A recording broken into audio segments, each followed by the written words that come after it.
In today's video, I'm going to show you guys how to build an awesome 1080p and 1440p gaming PC for in and around $1,200. A build that's going to provide great performance in all the latest titles, be pretty easy to put together, and contains components that right now, believe it or not, you can actually buy. Let's do this.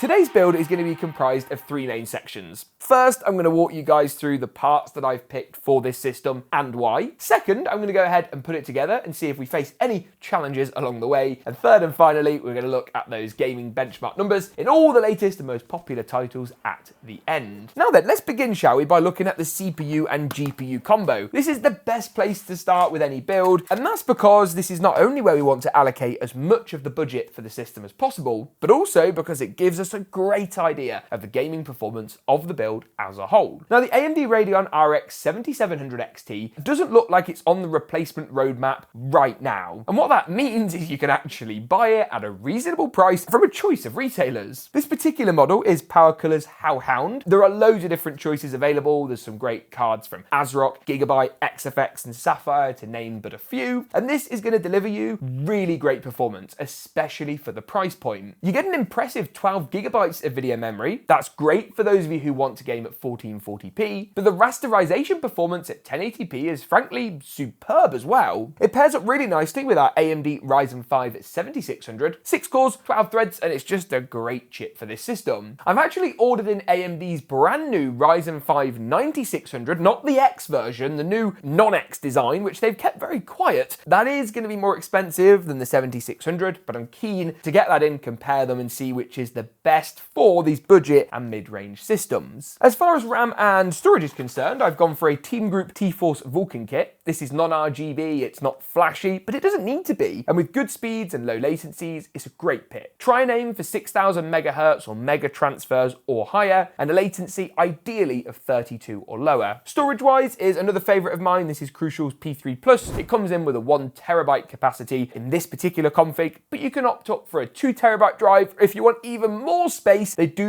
a 4 terabyte version, but it is expensive. So if you want a lot of storage, I'll leave an alternative high capacity drive down in the description below. I am going to use a degree of CPU cooling in today's build with Cooler Master's Hyper 212 Halo Black. Now, this is a luxury, and if you wanted to get this build to a lower price point, you wanted to squeeze every pound or dollar out, you could remove this, as the stock cooler is sufficient. It's just not very attractive, it's going to be noisy, and I don't think it does a great job compared to what an extra $30, £25 is going to get you. Motherboard-wise, again, I've gone for something that's got price at the forefront of our priority list. This is the Gigabyte B650 Eagle AX. Now, this has an affordable price point, is cheaper than the newer B850 boards that come out and look to replace it, but still has that killer AMD AM5 socket. That's going to be great for not only CPU support, but give you some good upgrade paths as well. Power for this build has been provided by a 650 watt power supply from MSI. On the wattage side, this is on the slightly lower end of what I'd be comfortable with. However, we've only got a low power 65 watt TDP CPU, and the 7700 XT isn't the most demanding of graphics cards as far as power consumption goes. This is very much no thrills. However, you get an 80 plus bronze certification and all the cables that we need for today's build. The final component to cover then is the case, and this is something a little unique that, to be honest with you, not all of you are going to be able to buy. Let me explain. So this is Deepcool's CG534F, and it is particularly difficult to get hold of in the US. In Europe, you're okay. So if you're over in the US, I'll link some good alternatives below. Antec C5 is a pretty good match. The Montech King 65 is more expensive, but again, a similar design. Now, this is a dual chamber PC case, and for a build like this, it's exactly what you want. It's got a nice tempered glass panel on the side, which we can remove. This case is all about being affordable, and again, we're trying to just keep the budget for this build within a good space. I don't know about anybody else, but I am fed up of all this expensive hardware at the moment. It's nice looking at it, don't get me wrong, but it is so frustrating seeing graphics cards releasing that are costing more than this entire build and still being price inflated and out of stock. Anyway, on a more positive note, this has everything that we need. It's got ATX motherboard support, including BTF, so you can get all your reverse connect motherboards in there. You've got these nice fans with a standard exhaust and 3 reverse blade intakes, and they're all RGB. There's an RGB controller on the top of the case, and the rear panel, again, is going to come off nice and easily. He says, in theory, you can see here we've got some nice mesh ventilation as well to give it a bit of breathing room, and crucially, allow these fans to intake air once the cables are out the way. Regardless of what you pick, you are going to find a bag of included screws and cable ties. These contain the motherboard screws that I'm going to need to install the motherboard into place, so I'm going to keep those safe for later. Talking of which, the next stage of the build is to grab the motherboard, and we're going to go ahead and install the CPU, the RAM, the storage, and as well, if we can at this stage, the CPU cooler to get the motherboard assembly in a really good spot. First thing I'm going to do is always to install the CPU into the CPU socket. Just align the triangle on the processor with the triangle on the top left corner, that's this corner just here, of the motherboard socket, and return the cover into place. For the RAM in this build, I'm going to pull back the retention clips on the 2nd and 4th RAM DIMM slots before sliding the Vulcan memory into place. Finally, I'm also going to pop the SSD into the motherboard at this stage by just removing our M.2 SSD cover, a little something like so, taking out the M.2 SSD screw.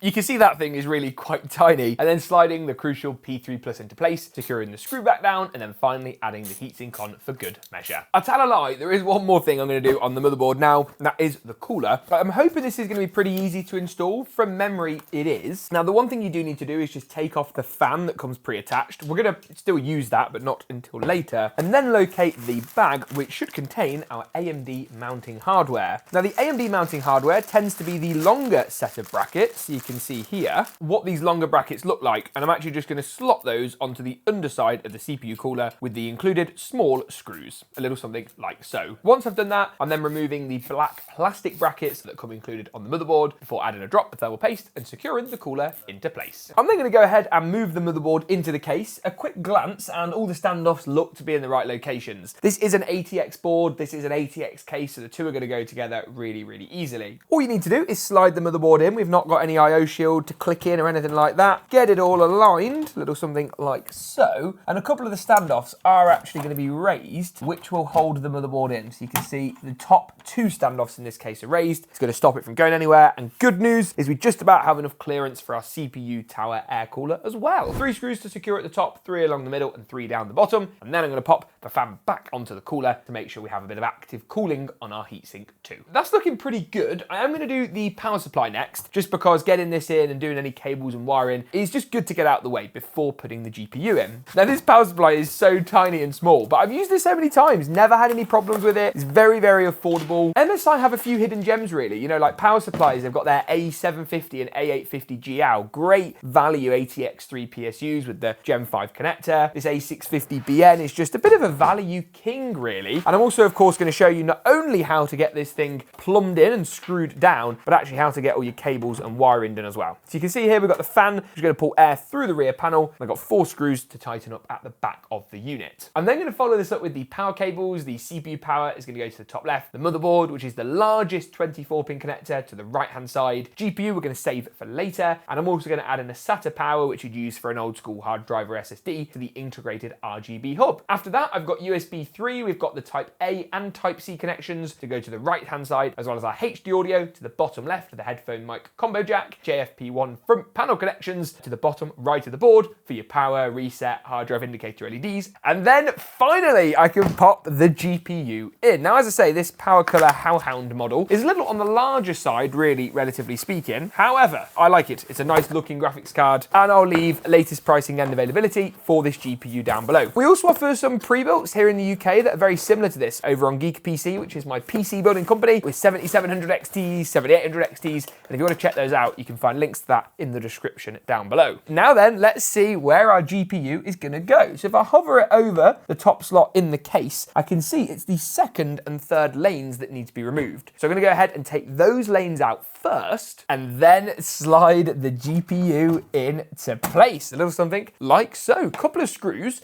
just to get it nice and secure. These are the same screws that we actually just removed when it came to taking the PCI lanes out. So you can see one at the bottom and then one at the top. And I'm also going to return the cover into place, a little something like so. All that I've then got to do is just plumb in the power for the graphics card. So you can see we've got a single 8-pin on the right and then a second 8-pin power cable on the left. If we can get this nice and aligned. Yeah, good stuff. And I don't know, but I think the PC as it is should now turn on. So let's pop the power cable in, turn the power supply on. This is the nervous moment of truth. Oh yes, now we can actually configure as well the RGB different modes, and the cooler syncs up with the fans via the case's built-in controller, and that's looking pretty good. But how does it perform? Let's take a look at those gaming benchmark numbers. Moving through to performance, and it's clear to see this build is really capable at 1440p. In fact, all the numbers on your screen now, apart from Fortnite, were at 1440p high settings. Fortnite was actually at 1080p competitive. I want to have a look at Fortnite in a bit more detail. At 1080p, with everything tuned down to low except the render distance to far, Fortnite achieved an amazing 286 frames per second on this build. Not too bad. Apex Legends at the higher 1440p resolution wasn't too far behind either, with 237, and as you can see, visually the game looks really quite fantastic. Well, to give you a taste of a harder to run AAA title, Marvel's Rivals struggles a little bit more, but at 1440p high on this build, you're still going to see 80 frames per second on average. That's well over the 60 FPS marker that you're going to want to see for fairly competitive and smooth gameplay. And of course, you've got the option to tune down to 1080p if breaking the triple-digit FPS barrier in a title like Marvel's Rivals is really important to you. All in all, I'm really happy with this build, really pleased with how it turned out. But what do you guys think? Let me know in the comments below, and as always, you can find latest pricing and availability at the affiliate links in the description too. Thanks for watching, and as always, we'll see you in the next one.